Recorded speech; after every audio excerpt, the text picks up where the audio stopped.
Sahana Vavatu Sahana Bunaktu Saha Viryam Karavavahaye Tejasvinavaditamastu ma Vitvishavahaya. Om Shanti Shanti Shanti. All right, so we're going to read the Gospel of Sri Ramakrishna together today. He's the primary teacher of the temple here, and certainly the ideal of the order that works here. Is anybody here not heard of Ramakrishna or here for the first time? No, all right, great. Well, we're going to start on October 24th, 1885. It's in the chapter called The Master and Dr. Sarkar. It was about 3 o'clock in the afternoon, and Sri Ramakrishna was seated on the second floor of the house at Syampakur. Dr. Sarkar, Narendra, Mahimacharan, M., and other devotees were in the room. Referring to the homeopathic system of medicine, the master said to Dr. Sarkar, "The treatment of yours is very good." Doctor: "Well, according to homeopathy, the physician has to check up the symptoms of the disease with the medical book. It is like Western music. The singer follows the score." "Where is Girish Ghosh?" "Never mind. Don't trouble him. He didn't sleep last night." Master: "Well, when I am in samadhi, I feel intoxicated as if I were drunk with siddhi. What have you to say about that?" Doctor to M: "In that state, the nerve centers cease to function. Hence the limbs become numb. Again, the legs totter because all the energy rushes toward the brain. Life consists of the nervous system. There is a nerve center in the nape of the neck called the medulla oblongata. If that is injured, one may die." Mahima Chakravarti began to describe the kundalini. He said the sushumna nerve runs through the spinal cord in a subtle form. None can see it. That's what Shiva says. Doctor: "Shiva examined man only in his maturity. But the Europeans have examined man in all stages of his life, from the embryo to maturity. It is good to know comparative history. From the history of the Santals, one learns that Kali was a Santal woman. She was a valiant fighter." Everyone laughs. "Don't laugh, please. Let me tell you how greatly the study of comparative anatomy has benefited man. The difference between the actions of the pancreatic juice and the bile was at first unknown, but later Claude Bernard examined the stomach, the liver, and other parts of the rabbit and demonstrated that the action of bile is different from the action of the pancreatic juice. Therefore, it stands to reason that we should watch the lower animals as well. The study of man alone is not enough. Similarly, the study of comparative religion is highly beneficial. Why do his," meaning the master's, "words go straight to our heart? He has experienced the truths of different religions. He himself has practiced the disciplines of the Hindu religion, the Christian, Muslim, Shakta, and Vaishnava religions. The bees can make good honey only if they gather nectar from the different flowers." See, this is one of the things that Ramakrishna was very open about, was this oneness of religion. He said that, the important thing when you approach spiritual life is your earnestness and your sincerity, that you be really cleared out in your heart, that this is really a sincere effort on your part, that you want truth, you want to know what is. And that earnestness, your effort, that you're not letting anything else distract you from it. I once had a Swami tell me, because I asked about earnest, I said, "How do you know if you're earnest?" He said, "Well, you're earnest about things that you choose to do when you have nothing else to do." Right? That's how you know you're earnest at something, since something you want, something you would do on your own. And so in religion, it's not so much the teachings of the religion in its particulars that are the important step for you. Ramakrishna says it's the condition of heart, that you're sincere and earnest, that you have a love of truth, and that you are a practitioner of love. Those are the three elements. He says that God himself will take charge of your spiritual life if you're earnest and sincere. And he gives the example of someone looking for a grocery store. He says all you have to do is go outside your house, get to the corner and ask, which way is the grocery store? And somebody will point you, and if you go the wrong direction, someone will correct you. If you earnestly want to get to the grocery store, you will get there. And so this is how he talks about religion. And Ramakrishna did, in fact, study and practice this little list of religions here, and at the end said that he was able to have that realization at the end of each of those practices, which is rather unusual. Most people, we spend a whole lifetime in one religion and don't necessarily get to the goal of God realization through that religion, and he managed to do it one after the other, which is quite a statement about the condition of his spiritual innards, his sincerity and his earnestness. So bees can make good honey only if they gather nectar from different flowers. And I always feel compelled to say this in this. It's important, though, that yes, all religions are true, and they can take you to their goal. It's important, though, that you pick one that resonates with you, that can touch, that you find that you trust, and that you find an initial, at least, inspiration toward its answers for you. And you use that as your primary, and then you expand using the teachings of different religions. Even in the Christian Bible, there's a wonderful verse that says that all Scripture is profitable for training in righteousness, for knowing God, and so this idea of the expansion of the truth of religion is not new. But Ramakrishna is the only one that actually went in and tested it and actually practiced it. But the ideal of religion as one is just about as old as the Vedas. The Vedas have taught that from the beginning, that the truths are various because people are various. We're not all the same person, I was having a conversation with one of my best friends, and he had a very difficult relationship with his mother. And so, there's a path where you treat God as mother, or you see God as mother. And most of the time, people are very friendly toward that path. They like that ideal of God as mother.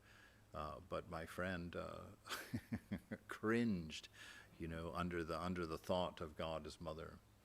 And so, because of that, God has formed many different paths for us to get there. And as a matter of fact, Vivekananda, his primary disciple, said that as many faiths, so many paths, right? That he liked to view the world where everyone has their own religion, has their own path that they follow to God.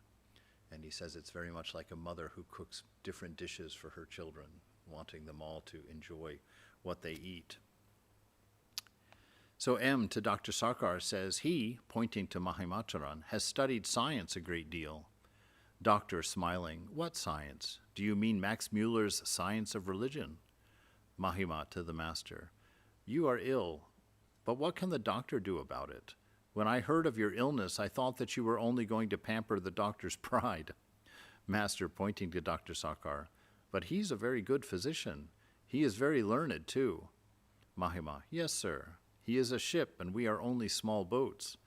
Dr. Sarkar folded his hands in humility. Mahima, but here in the Master's presence, all are equal. Sri Ramakrishna asked Narendra to sing, and Narendra sang a song that said, I have made you, O Lord, the pole star of my life. No more shall I lose my way on the world's trackless sea. Then he sang, ever insane with pride am I, and many the cravings of my heart. He sang again, this universe, wondrous and infinite, O Lord, is your handiwork, and the whole world is a treasure house full of your beauty and your grace. Narendra continued, O Father of the universe, upon your lofty throne you enjoy the music of the worlds. As your creations praise, they sweetly sing. Behold, I too, though born of earth, have come with a feeble voice before the portal of your house. I seek alone your vision, Lord. I crave no other boon. Here I have come to sing my song for you. From a far corner of the mighty throng, where sun and moon are hymning you, I too would sing your praise. This is your lowly servant's prayer. He then sang another song. O King of Kings, reveal yourself to me. I crave your mercy. cast on me your glance. At your dear feet I dedicate my life, seared in the fiery furnace of this world. My heart, alas, is deeply stained with sin, ensnared in Maya. I am all but dead. Compassionate Lord, revive my fainting soul with the life-giving nectar of your grace. And again, be drunk, O mind, be drunk with the wine of heavenly bliss. Roll on the ground and weep, chanting Hari's sweet name. The Master. Oh, and sing that one, All that exists art thou. Doctor. Narendra sings. I have joined my heart to you, all that exists are you. You only have I found, for you are all that exists. These beautiful songs of devotion here, I was struck because in the gospel here they've got the words to many of these songs. And I was really touched by the fact that you can read any of them and they can belong to any religion. Yes, they'll use particular names for God and particular names of practices and whatnot, but those are all fluid. Names are names. I can introduce myself as Swami C or introduce myself as Vance, and you're talking to the same person. And so this is what God says about the different religions and the different paths. He says, truth is one, though all the sages have called it by many names. And so we can rest in that knowledge and just find this sense of devotion, because according to Jesus in his prayer in Matthew, it's love that binds everything into oneness. It's love that brings us all together in oneness. It's not necessarily the facts or the lining up of traditions, dogmas, and doctrines, but in the end it's the practice of love. It's the practice of the mystics, to be inundated with a sincere and a dedicated love of that divine Spirit in every one of us. And when we look at each other and look past the face, look into that which is watching the mind in that person that listens to their body, we know that in them is the same as in ourselves. And that is where our universal empathy comes from, where we can sit with anyone and worship anyone in the same depth of understanding and caring. The singing was over, and Dr. Sakar sat there almost spellbound. After a time, with folded hands, he said very humbly to Sri Ramakrishna, "Allow me to take my leave now. I shall come again tomorrow." Master, "Oh, stay a little. Girish Ghosh has been sent for," pointing to Mahima. "He is a scholar, yet he dances in the name of Hari. He has no pride. He went to Konagar just because we were there. He is wealthy. He is free. He serves nobody." Pointing to Narendra, "What do you think of him?" Doctor, "Oh, he's excellent." Master, pointing to a devotee, "And him?" Doctor, "Splendid." Mahima, "It can by no means be said that one knows philosophy unless one has read Hindu philosophy. The European philosophers do not know the 24 cosmic principles of the Samkhya philosophy. They cannot even grasp them." Master, smiling, "What are the 3 paths you speak of?" Mahima, "The path of Sat, which is the path of knowledge. Next, the path of Chit, or yoga of Karma Yoga, which includes the duties and functions of the 4 stages of life. Last, the path of Ananda, the path of devotion and ecstatic love. You are an adept in all 3 paths. You can speak of them all with authority." All right, so this is the collection of the different yogas that the sages have found. It's what composes what I call the meta-religion of the Sanatana Dharma. That these 3, actually 4 practices, Vivekananda separated out Raja Yoga, also the royal path, the path of meditation, mind control. So we have these 4 paths, and they can be practiced. Traditionally, they were practiced exclusively. Like if you were a bhakti yoga, if you practiced devotion, you wouldn't read books on jnana, you wouldn't pick up the other stuff, you'd stick to your bhakti path.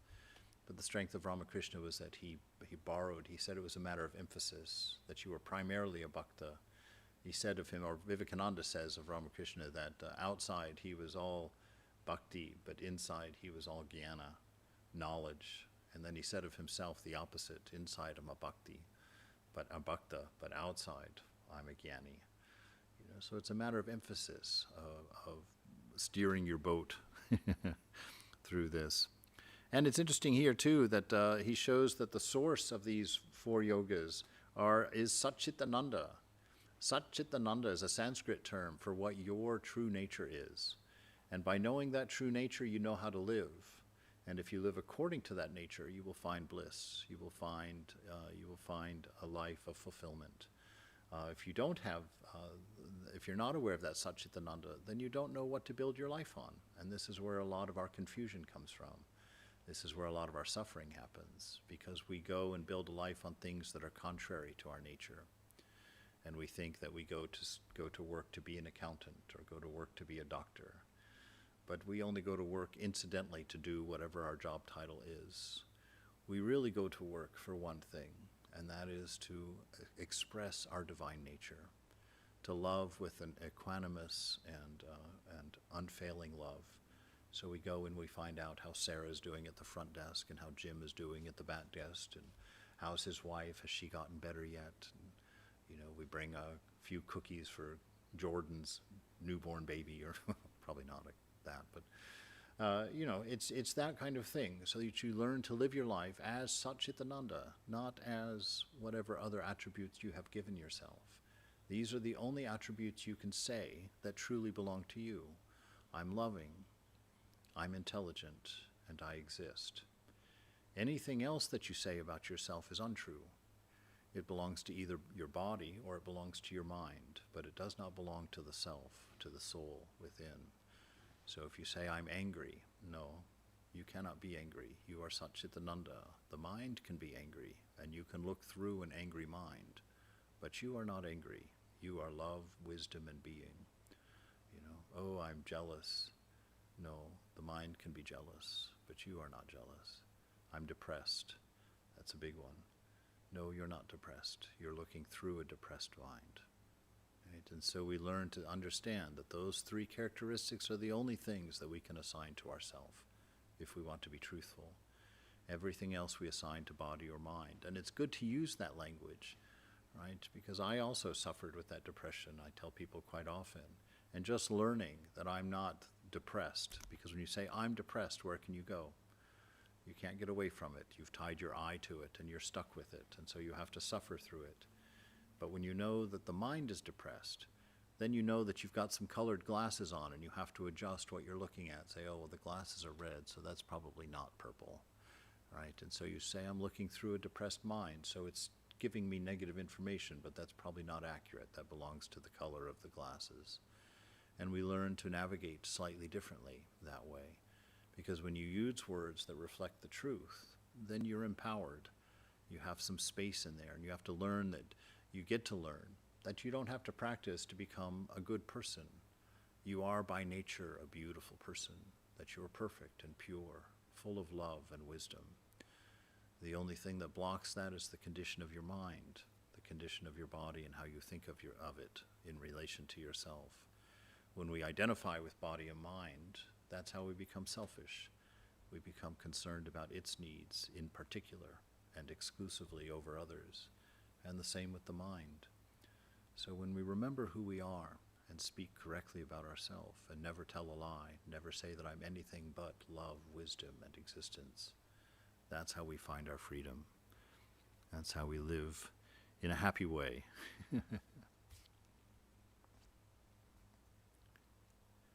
You are adept at all three of the paths. You can speak of them all with authority.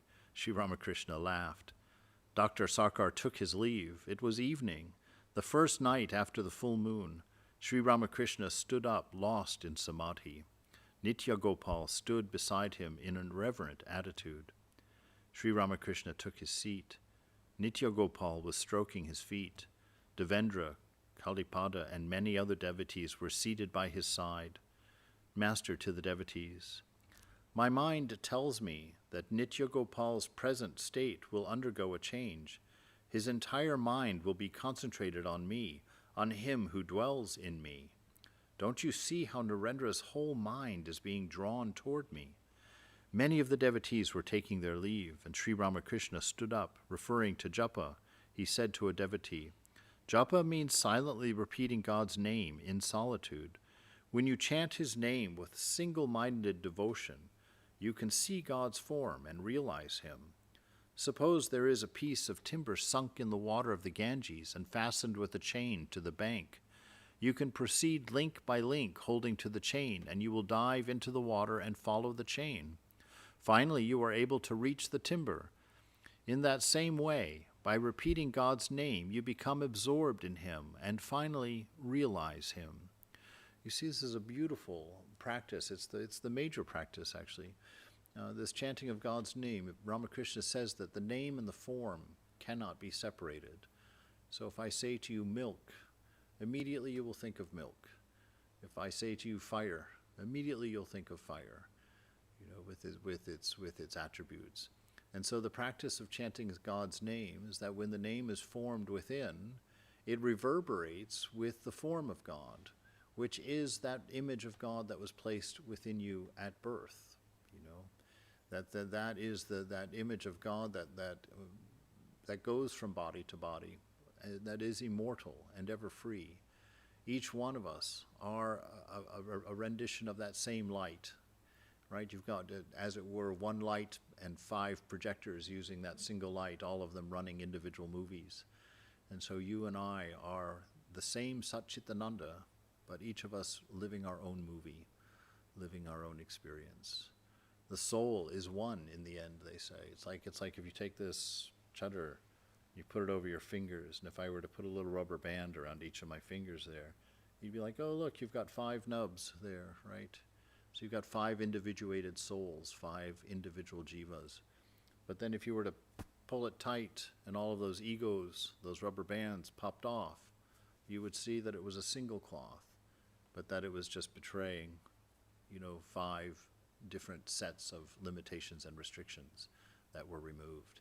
And so all of us are divine. All of us are that image of God planted within. And each one of us has created an ego around that self, that love that motivates us, that wisdom that guides us, that existence which allows us to experiment in this being. But in the end, when we lay down the body and its attributes, we pop back and we realize, that's what realization is. Wow, I'm not a particular. I am universal in nature. I do not have an I that belongs to a singularity. I have the I that belongs to everyone. And so through that pursuit, we lose our ego, we throw it off, and we come to know that we are indeed one in the end, not just in a philosophy, but in a reality, as if we're all inhabiting the dream of God, where there is one dreamer who has become each one of us in the dream. But when he awakens, he alone is. Right? And we come to know that as our nature.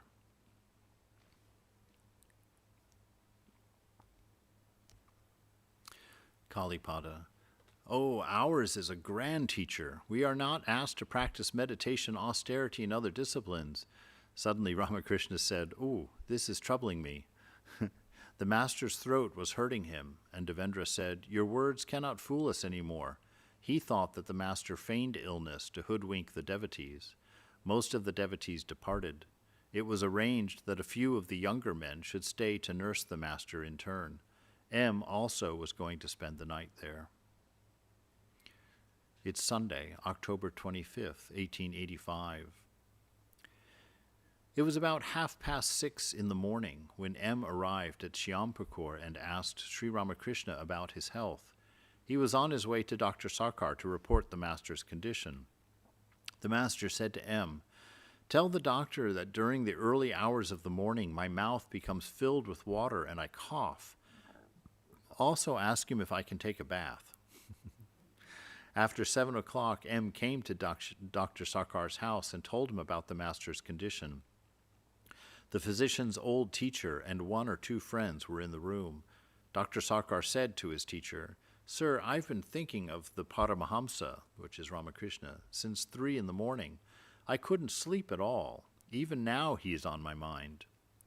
One of the doctor's friends said to him, "Sir, I hear that some speak of the Paramahamsa as an incarnation of God. You see him every day. How do you feel about it?" Doctor, "I have the greatest regard for him as a man." M. to the doctor's friend, "It is very kind of Dr. Sarkar to treat him." Doctor, kindness? What do you mean? M. Not toward him, but toward us. Doctor, you see, you don't know my actual loss on account of the Paramahamsa. Every day I fail to see 2 or 3 other patients. When the next day I go to their houses of my own accord, I can't accept any fee from them since I am seeing them without being called. How can I charge them for my visit? The conversation turned to Mahima Chakrabarti. He had been with the masters when Dr. Sarkar had visited him previously on Saturday. Pointing to the doctor, Mahima had said to Sri Ramakrishna, "Sir, you yourself have created this disease in order to pamper the doctor's pride." M. to the doctor, Mahima Chakrabarti used to come to your place to attend your lectures on medical science. Doctor, is that so? How full of tamas he is. Didn't you notice it? I saluted him as God's lower third. There exist in God sattva, rajas, and tamas. Tamas is the third and an inferior quality.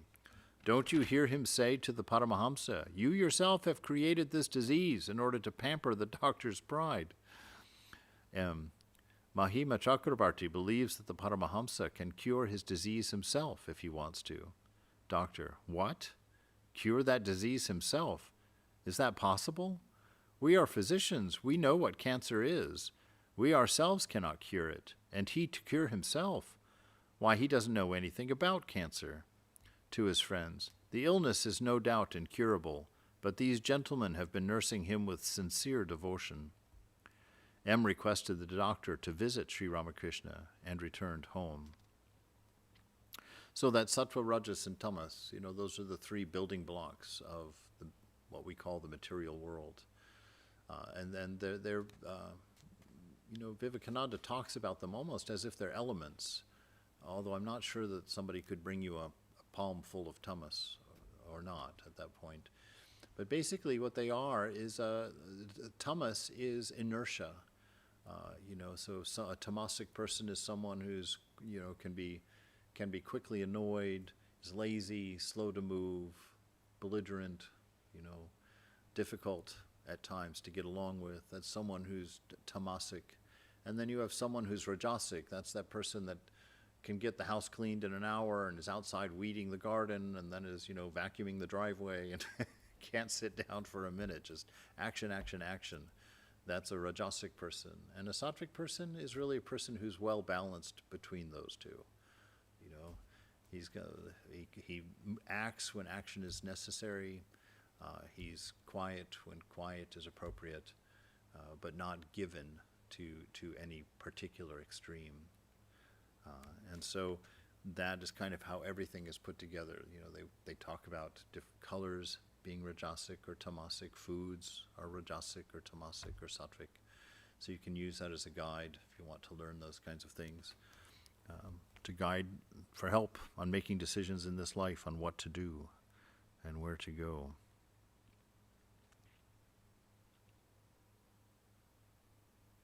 In the afternoon, about 3 o'clock, M. came to the master and repeated the conversation he had had with Dr. Sarkar. He said to Sri Ramakrishna, "Today the doctor embarrassed me." Master, what happened? Well, yesterday he heard here that you yourself had created this illness in order to pamper the doctor's pride. Master, who made that remark? M. It was Mahima Chakrabarti. Master, and what did the doctor say to you? M. Well, he described Mahima Chakrabarti as God's lower third. Now he admits that all the qualities, sattva, rajas, and tamas, exist in God. The master laughs. Then he told me that he had waked at 3 in the morning and had been thinking of you ever since. When I saw him, it was 8 o'clock. He said to me, "Even now the Paramahamsa is on my mind." Master, laughing. You see, he's studied English. I cannot ask him to meditate on me, but he is doing it all the same, of his own accord.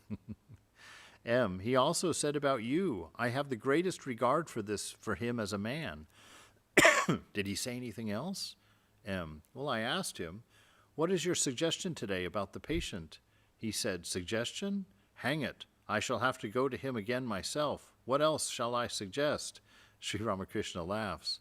Further, he said, "You don't know how much money I'm losing every day. Every day I must miss 2 or 3 calls." There were many devotees, including Narendranath, in the room. Vijay Krishna Goswami arrived and respectfully took the dust of the master's feet. Several Brahmo devotees came with him. Vijay had cut off his connection with the Brahmo Samaj and was practicing spiritual discipline independently. Sri Ramakrishna was very fond of him on account of his piety and his devotion. Though not a disciple of the master, Vijay held him in very high respect. He had lived in Dhaka a long time. Recently, he had visited many sacred places in Upper India. Mahima Chakrabarti to Vijay. Sir, you have visited many holy places and new countries. Please, tell us some of your experiences. Vijay, well, what shall I say? I realize that everything is here, where we are sitting now. This roaming about is useless. At other places I have seen 2, 5, 10, or 25% of him, meaning the master, at the most. Here alone I find the full 100% of the manifestation of God. Mahima, you are right, sir. Again, it is he, the master, who makes us roam about or remain in one place. The master to Narendra, see what a change has come over Vijay's mind. He is in an altogether different person. He is like thick milk from which all the water has been boiled off. You see, I can recognize a Paramahamsa by his neck and forehead. Yes, I can recognize a Paramahamsa. Mahima to Vijay, Sir, you seem to eat less now. Is that so? Vijay, perhaps you are right. To the master, I heard about your illness and have come to see you. Again, in Dhaka. Master, what about Dhaka? Vijay did not reply and was silent for a moment. Vijay, it is difficult to understand him, meaning the master, unless he reveals himself. Here alone is the 100% manifestation of God. Master, Kedar said the other day, all other places we don't get anything to eat, but here we get a stomachful. Mahima, why a stomachful? It overflows. Vijay to the master with folded hands, I have now realized who you are. You don't have to tell me. The master in a state of ecstasy, if so, then so be it. Saying, yes, I have understood, Vijay fell prostrate before the master. He held the master's feet on his chest and clung to them. The master was in deep samadhi, motionless as a picture. The devotees were overwhelmed by this sight. Some burst into tears, some chanted sacred hymns. All eyes were riveted on Sri Ramakrishna. They viewed him in different ways according to their spiritual unfoldment, some as a great devotee, some as a holy man, and some as God incarnate. Mahimacharan sang with tears in his eyes, Behold, behold the embodiment of love divine. Now and then he chanted as if enjoying a glimpse of Brahman, the transcendental, beyond the one and the many, existence, knowledge, bliss, absolute. Navagopal was weeping, and Bhupati sang, Hallowed be Brahman, the absolute, the infinite, the fathomless. Higher than the higher and deeper than the deepest, you are the light of truth, the very fount of love, the home of bliss. This universe, with all of its manifold and blessed modes, is but the enchanting poem of your inexhaustible thought. Its beauty overflows on every side. O you poet, great and primal, in the rhythm of your thought, the sun and the moon arise and move toward their setting. The stars, shining like bits of gems, are all the fair characters in which your song is written across the blue expanse of the sky. The year, with its 6 seasons, in tune with the happy earth, proclaim your glory to the end of time. The colors of the flowers reveal your sovereign beauty. The waters, in their stillness, your deep serenity. The thunderclap unveils to us the terror of your law. Deep is your essence, truly. How can a foolish man perceive it? Wondering, it meditates on you from yuga to yuga's end. Millions upon millions of suns and moons and stars bow down to you, O Lord, in rapturous awe. Beholding your creation, men and women weep for joy. The gods and angels worship you, O all-pervading presence. O you, the fount of goodness, bestow on us your knowledge, bestow on us devotion, bestow pure love and perfect peace, and grant us shelter at your hallowed feet. Bhupati sang again.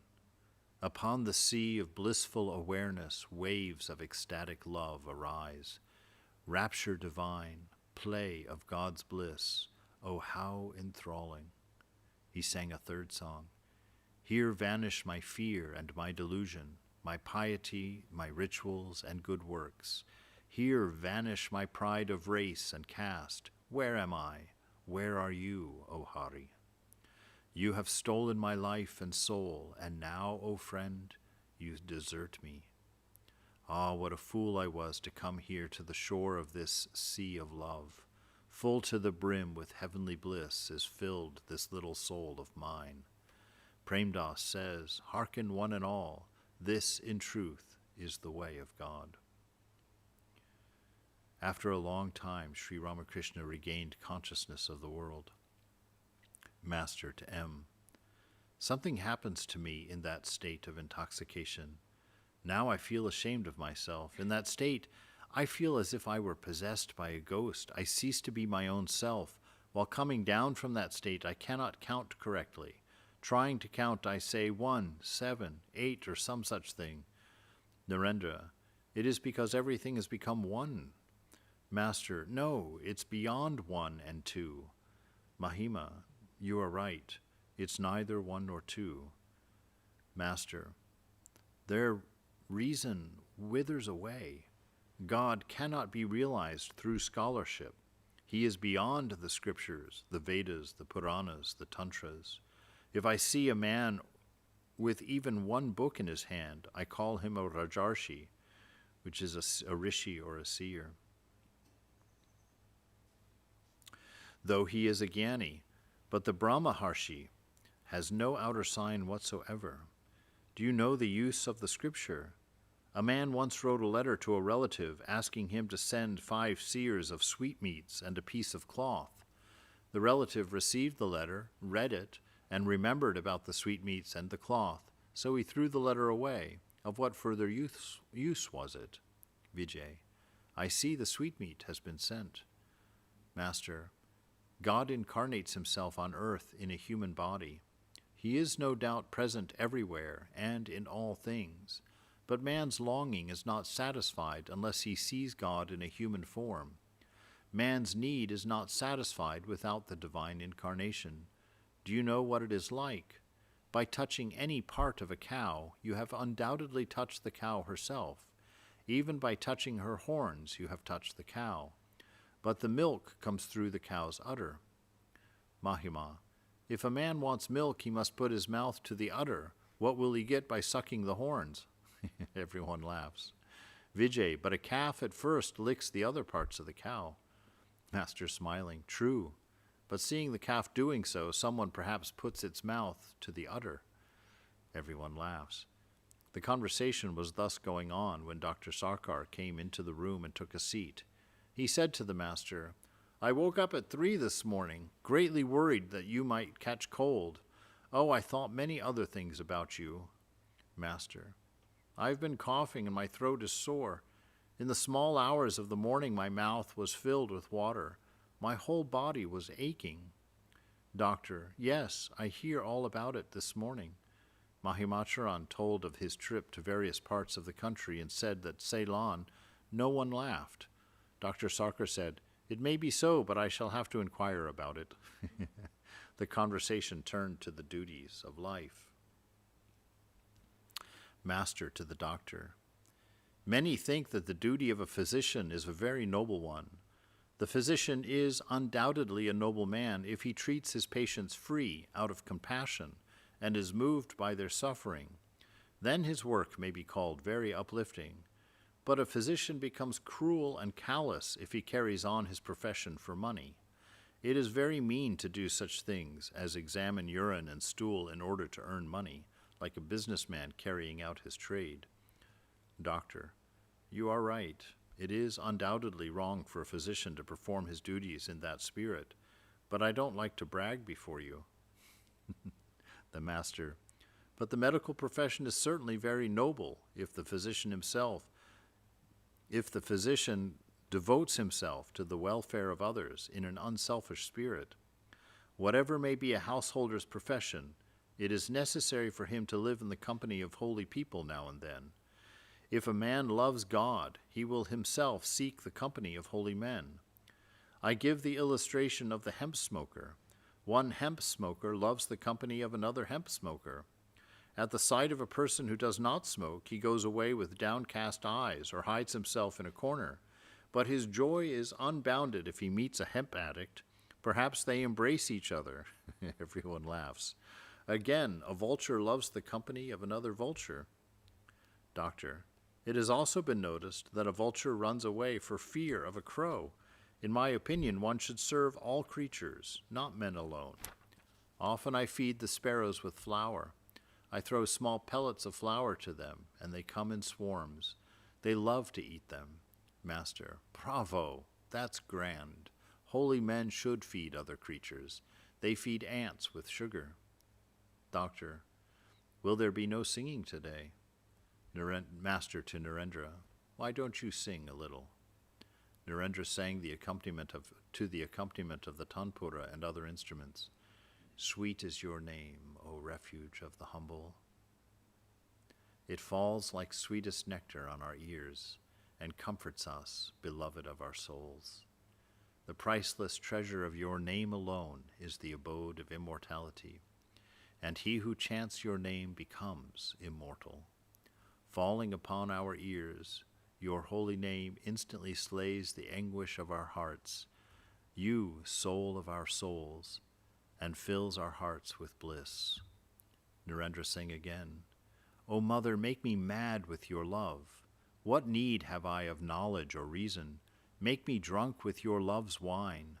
O you who steals my devotees' hearts, drown me deep in the sea of your love. Here in this world, this madhouse of yours, some laugh and some weep and some dance for joy. Jesus, Buddha, Moses, Gauranga, all are drunk with the wine of your love. O Mother, when shall I be blessed by joining their blissful company? A strange transformation came over the devotees. They all became mad, as it were, with divine ecstasy. The pundit stood up, forgetting the pride of his scholarship, and cried, O Mother, make me mad with your love. What need have I of knowledge and reason? Vijay was the first on his feet, carried away by the divine intoxication. Then Sri Ramakrishna stood up, forgetting all about his painful and fatal illness. The doctor, who had been sitting in front of him, also stood up. Both patient and physician forgot themselves in the spell created by Narendra's music. The younger Naren and Latu went into a deep samadhi. The atmosphere of the room became electric. Everyone felt the presence of God. Dr. Sarkar, eminent scientist that he was, stood breathless, watching this strange scene. He noticed that the devotees who had gone into samadhi were utterly unconscious of the outer world. All were motionless and transfixed. After a while, as they came down a little to the plane of the relative world, some laughed and some wept. An outsider entering the room would have thought that a number of drunkards were assembled there. A little later, Sri Ramakrishna resumed his conversation, and the devotees taking their seats. It was about 8 o'clock in the evening. The Master, you have just noticed the effect of divine ecstasy. What does your science say about that? Do you think it's a mere hoax? Doctor to the Master, I must say that this all is very natural. When so many people have experienced it, it cannot be a hoax. To Narendra, when you sang the lines, O Mother, make me mad with your love, what need have I of knowledge or reason? I could hardly control myself. I was about to jump to my feet. With great difficulty, I suppressed my emotion. I said to myself, no, I must not display my feelings. So we'll stop there for the afternoon. But this divine ecstasy that we're seeing going on here, this samadhi, This is a person, in one sense, a person in their natural state. In samadhi, you're no longer identified with a single body mind. Sri Nisargadatta, who was an enlightened soul in Bombay, wrote in his book, I Am that there's no such thing as a person, which means that truly you and I are not individual, that our nature is not a person. Vivekananda says that this personality, this self that we love so much, he says it's just a collection of limitations and restrictions. It's just a personality or an ego that you've constructed out of things you've identified with. I like blue, I eat fish, I'm a man, I live in Santa Barbara. And we build identities on that and hopefully try and find happiness through that. But remember where we started, none of those are what you are. And the decisions that you make based on those attributes will not serve you well. Not all of them will hurt you, and not all of them will bring you joy, but it will bring a constant mix. You'll never be able to hold on to one or the other. It will disappear. And so we look beyond that, this nature of ourself, this soul which is divine, the gift of God truly to us, to surrender our egos to, our sense of separation, right? To give up this security blanket of thinking we're in charge and we're in control and that we can make it happen. To give that up and to return to the moment alone, the only real thing, this moment, the only moment. Throwing away our past that's defined us and limited us into behaviors, and to give up our future, which is formed full of desires and longings and hungers, and to come to the present, the only place where God is, where love can be found and experienced and expressed. To come to this moment and learn to be free in it, to take off those limitations and restrictions that have made you what you thought you were. Find that silence inside, so that you can be what you are and not have to live in slavery to the mind telling you what you are. In that silence you find an infinite self, an unconditioned love that needs no support, that leaves no hunger and no thirst, a place where you can be happy for the sake of happiness itself, not for reasons that have to be maintained. All right. We'll stop there for today, and in 10 minutes we'll start the evening arati. This is for August. So we've got next week's class here going on the same time. Is next week what? Is next week the 7th? Oh no, okay, no, the 21st. Next week is Our Many Selves by Swami Medhananda here in the Temple at 11 on Sunday. Wednesday we will have